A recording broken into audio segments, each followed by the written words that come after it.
everyone. We are the Good Doctors of Abbey Research. I am forever and always Dr. Hinson. I am the perpetually frustrated Dr. Donnelly.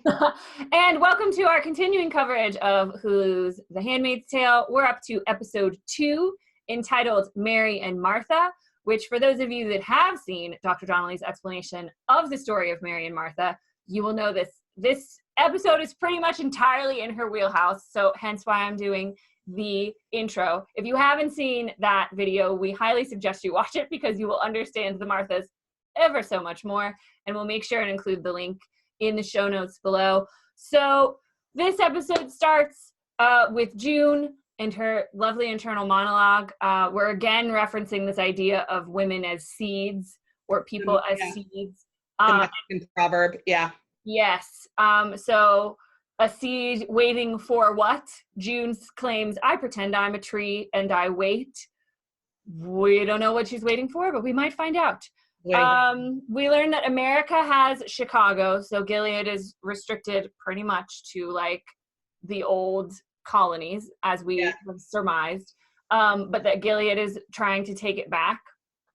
Or take it for the first time. For what? Yeah, not entirely sure where Chicago fit into this before this. So they're expanding.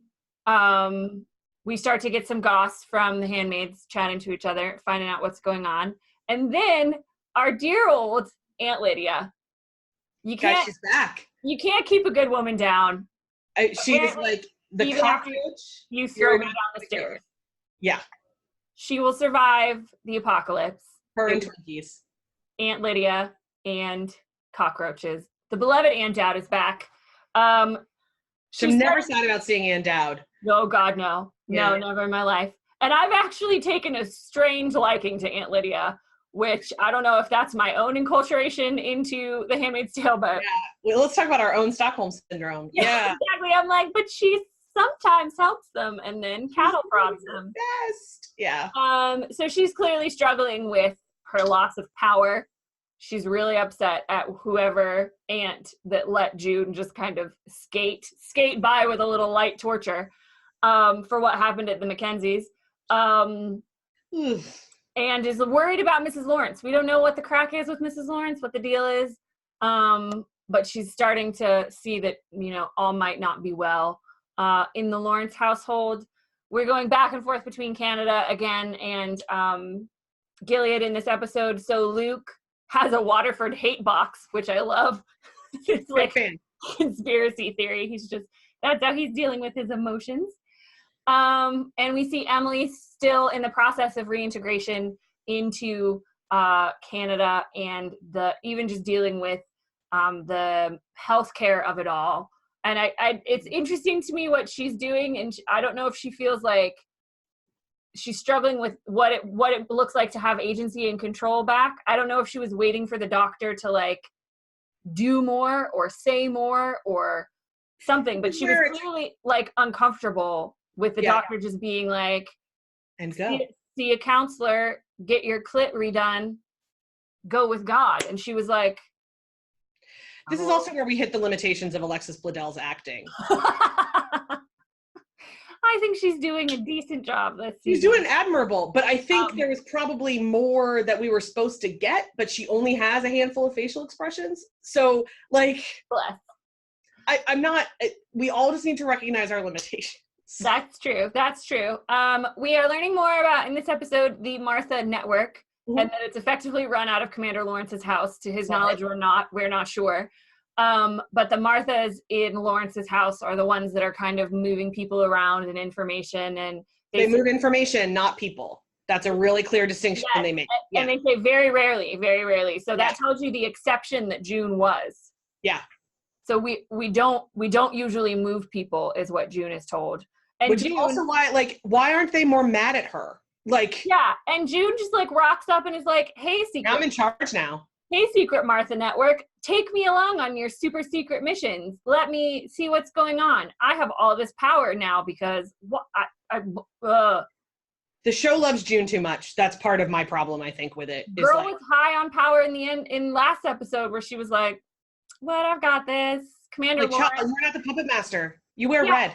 You are a tiny, tiny, tiny piece of a very big puzzle." Like, do you even know how big Gilead is? Because No. you haven't told us. So I'm going to guess you don't know. You don't know any of this stuff. So it was fascinating, though, for me from what we've talked about in the past seasons with this idea of the power of the uniforms. Oh, yeah. And the symbolism of clothing and getting to wear your own clothing, or what it means to wear someone else's clothing. Ooh, that reminds me of a question. We get June's narrative as she dresses like a Martha and realizes she's invisible. So I found that really, really interesting. You had a question. Yeah, did you notice how there are, like, there's multiple iterations of the Handmaid's uniform, right? Like there's the tight dress, there's the sweatshirts. Like we've never gotten an explanation as to when they wear what, right? Like when they wear a dress versus the sweatshirt. Right. I think I think my guess is the sweatshirt is usually like June's like at home attire. But like most of us who wear I went back. We've seen her wear it to like the Putnams and stuff before. Oh, yeah. So I'm trying to figure out if that's just if the show is missing that step, which is entirely possible, or if we're supposed to read into that more. And I wasn't sure if you noticed that. I did notice that, and I've noticed no distinction at all in the Martha's uniform, but I think they're supposed to be like bland and unnoticed, right? And that's interchangeable. And we've seen some, and I don't know if it's this episode. I have to check my notes. Okay. Is Serena in this episode? Not really. I don't have her in my notes. Not really. So I'm probably getting ahead of myself. Yeah, her neckline changes a lot, and like the tailoring around her bust changes a lot too. Yeah, and Serena, I think it might be in the next episode. So forgive the spoiler, but it's not a really big one. We see her dressed in like a much more form-fitting skirt and more like a business suit than the like wife dress that has the big like 1950s skirt.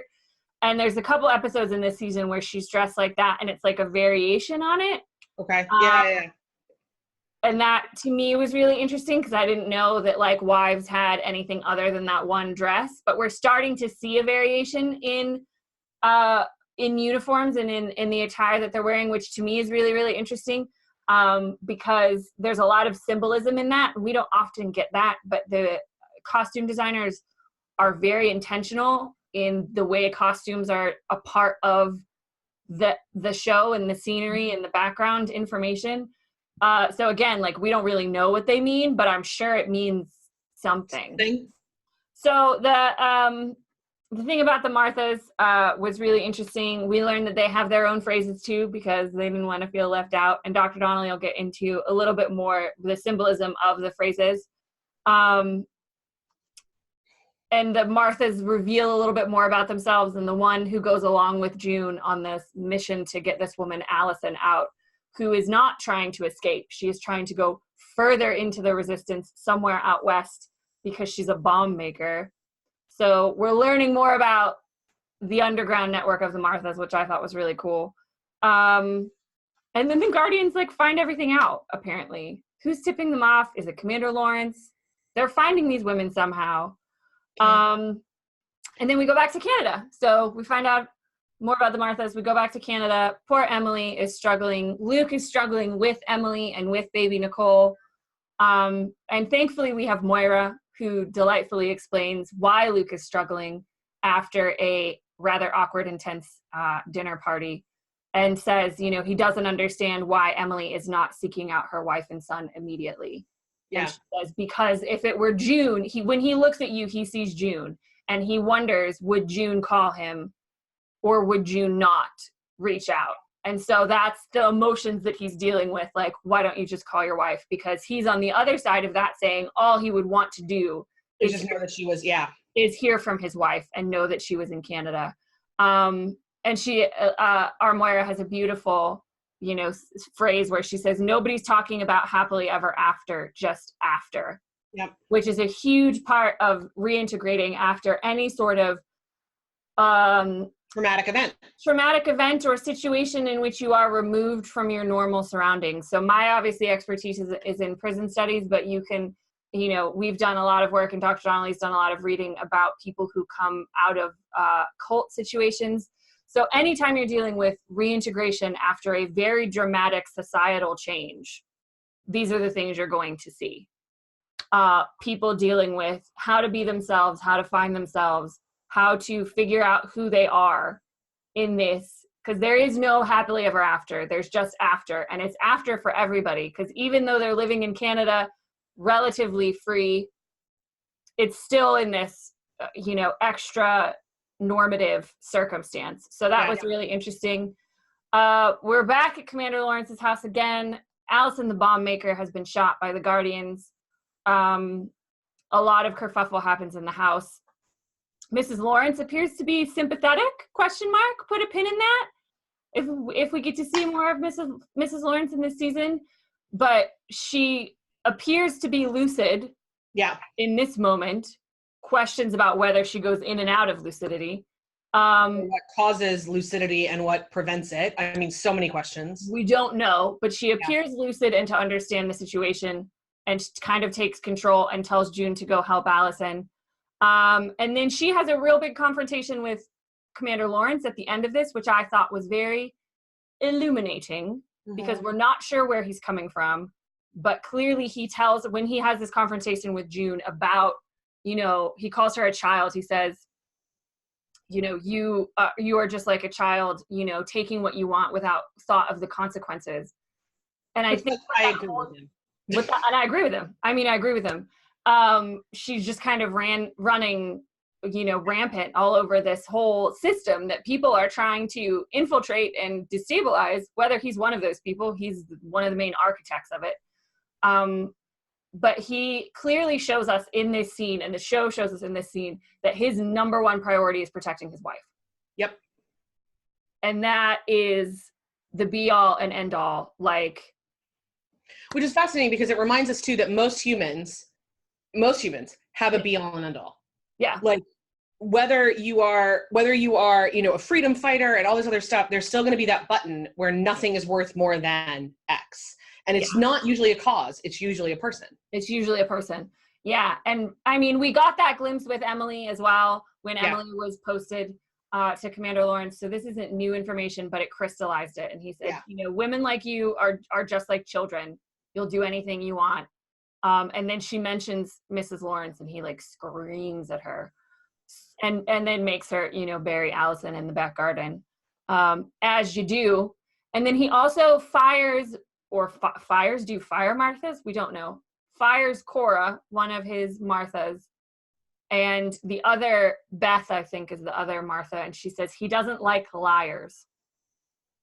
Cool. That's helpful information. So as long as June tells him the truth, she's going to be okay. I don't think that's... But that's also what we've seen. Yeah. So she has power in this episode when she just doesn't play games with him. And she tells them what it is. Yeah. The show wants us to understand. So what I want to extrapolate out is that any sort of consternation he has with the Gilead system is over lies that he was told by the other men. Oh, interesting. Because lies have to have been told. Possibly. There's no way that this system works on transparency. For instance, I can guarantee you that they told him there wouldn't be a Jezebel. Maybe. Because he's the architect of the colonies. So he clearly feels like, if he wrote that up, he feels like women should be punished for something. At some point, some of them. So it's fascinating. And Bradley Whitford is just going to be the best cipher, because his face tells you whatever he wants it to tell you. Yeah. But I think the lying thing is going to be a big deal. That's going to be a big deal. So we end the episode with Emily kind of freaking out over an eye test and the question better or worse, which I thought was some really good script writing.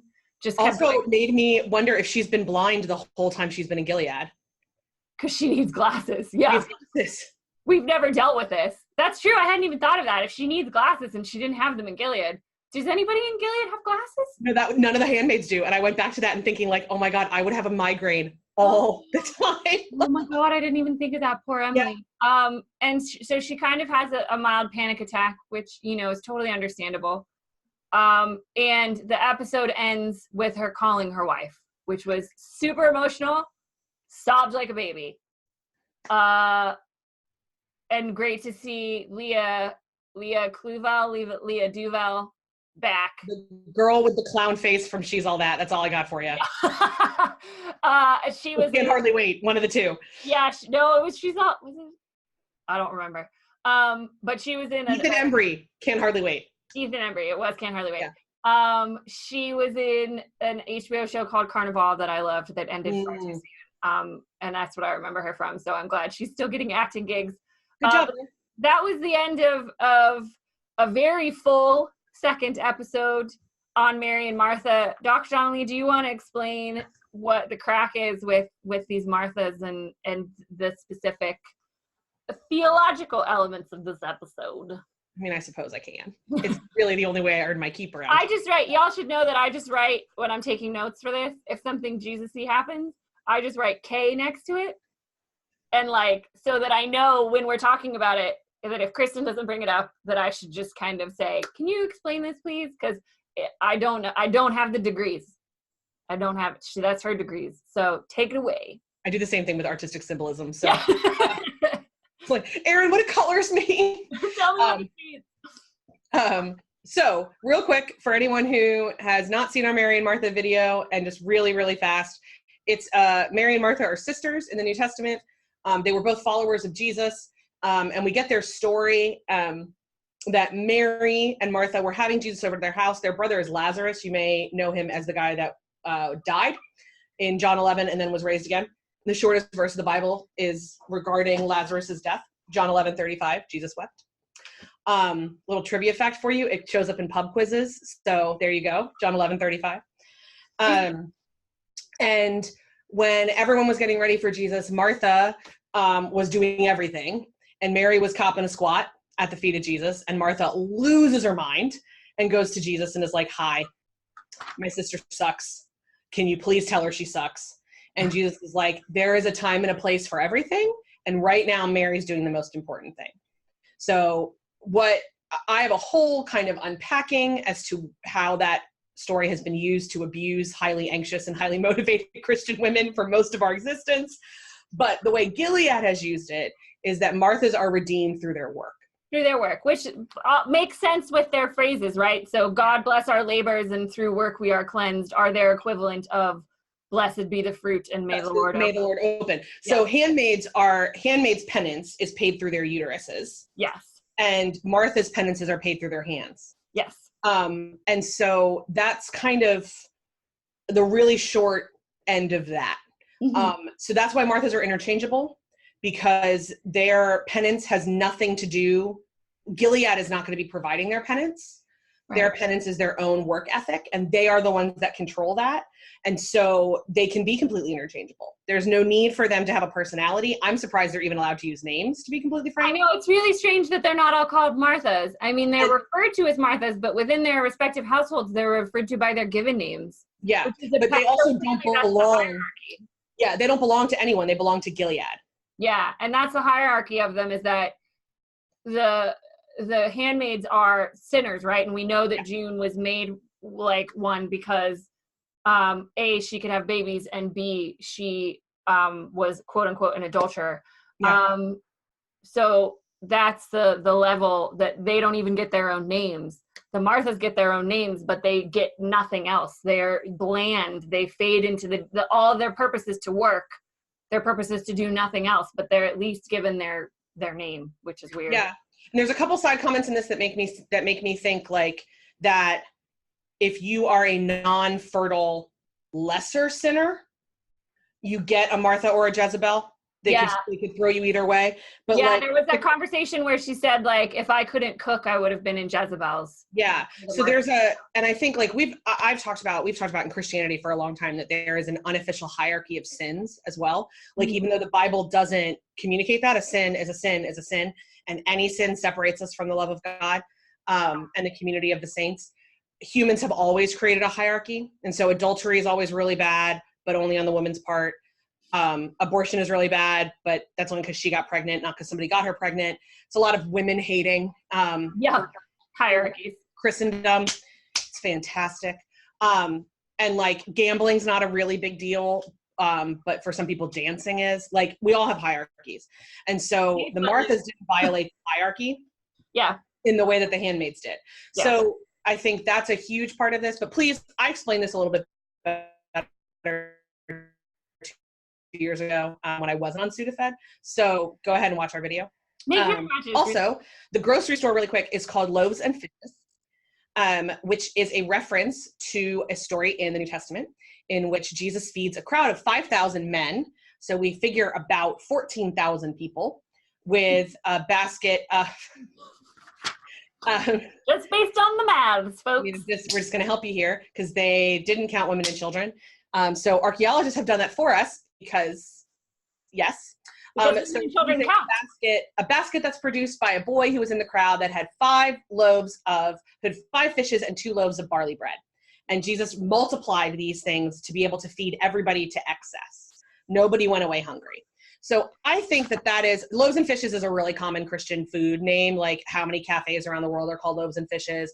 A lot of ministries that feed people are called Loaves and Fishes. It's real common, but it's also fascinating to me for this one because Gilead has really, really, really few resources. And a huge part of the Handmaid and the Martha's jobs is to multiply those resources and to be really good creative stewards of the limited resources they have.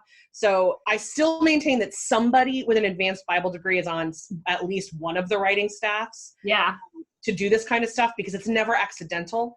It could be low-hanging fruit, but it's always just a little bit more. So somebody at least went to Union Seminary for like a class. And I mean, what we see of Loaves and Fishes is that lots of the shelves are empty. There's not a lot of food there. So it's interesting as we find out more and more about what Gilead looks like and the resources that they do have and the resources that they don't have. But yeah, I thought that was my first thought in the first episode when they were in Loaves and Fishes was I was like, where's all the food?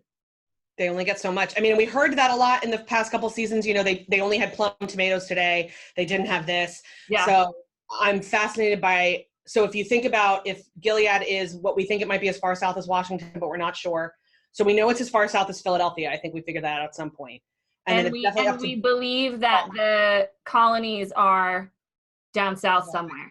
Yeah, or like, Kentucky. Or west, Ohio, Kentucky, Tennessee, whatever.